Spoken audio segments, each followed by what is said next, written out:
তো সম্মানিত দেশবাসী, আমি cancer specialist doctor S M Sarwar. আপনারা জানেন যে সারা ওয়ার্ল্ডের ডাক্তারদের বক্তব্য হলো ক্যান্সার হলে আনসার নেই। আমি বলে থাকি ক্যান্সার হলে আনসার নেই, সে কথার কোনো ভিত্তি নেই। ক্যান্সার সম্পূর্ণরূপে সুস্থ হয়। বিশেষ করে আজকে একজন রোগীর সাথে পরিচয় করে দিচ্ছে, ওনার সুস্থতার সাথে ওনার ভাইয়েরা আসছেন সাথে। বিশেষ করে আগে ভাইদের কাছ থেকে শুনবো।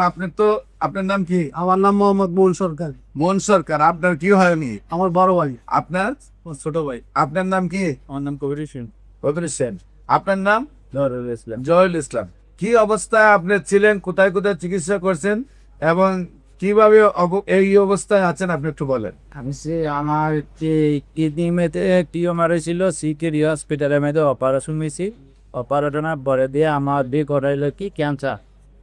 হ্যাঁ, আমি আনোয়ার মডেল হসপিটালের মধ্যে গেলাম, থেরাপি দেওয়া লাগবে। আমি থেরাপি ইচ্ছাগতভাবে দিয়ে যাই। আপনার ইউটিউবের সাথে যোগাযোগ করে আপনার যে জায়গায় আসলাম, আমি ওষুধ খাওয়ার পরে দিয়ে আল্লাহ রহমত এখন রিপোর্ট করছি, মানে রিপোর্ট পার হয়েছি ইনশাল্লাহ। রিপোর্ট গুলো আমরা আপনাদের সামনে তুলে ধরছি।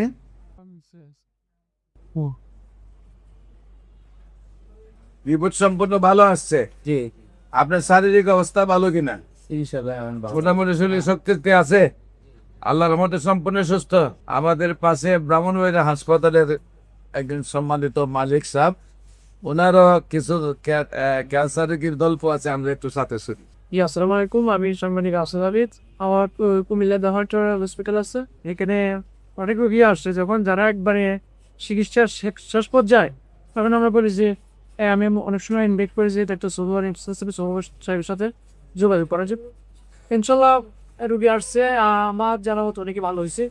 তো ওনাকে আমি আপনি কয়জন যাদেরকে পাঠিয়েছেন তারা সুস্থ হয়েছে কি? আল্লাহ।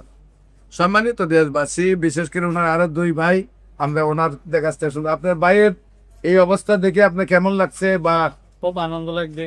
আমার ভাই সুস্থ, ইনশাল্লাহ আনন্দ। আপনার আলহামদুলিল্লাহ। আলহামদুলিল্লাহ, আলহামদুলিল্লাহ। সম্মানিত দেশবাসী, যারা আমাদের ভিডিওগুলো দেখছেন, আপনারা দোয়া করবেন উনি যেন আজীবন সুন্দরভাবে সুস্থ হয়ে যায়। আমরা একটু দোয়া করবো ওনার সাথে, উনি যেন আজীবন মানব সেবায় সময় দেন, কারণ উনি তো পৃথিবী থেকে চলেই যেত। পৃথিবীতে চলে গেলে তো আর মানুষের জন্য কিছু করতে পারতেন না।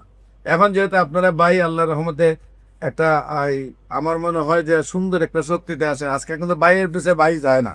ভাইয়ের সুস্থতা দেখে আপনাদের সাথে আসছেন, এত আপনাদের পরিবারটা অনেক সুখী পরিবার। আপনার মতো একজন মানে এই সংসার রুজি না করলেও চলবে।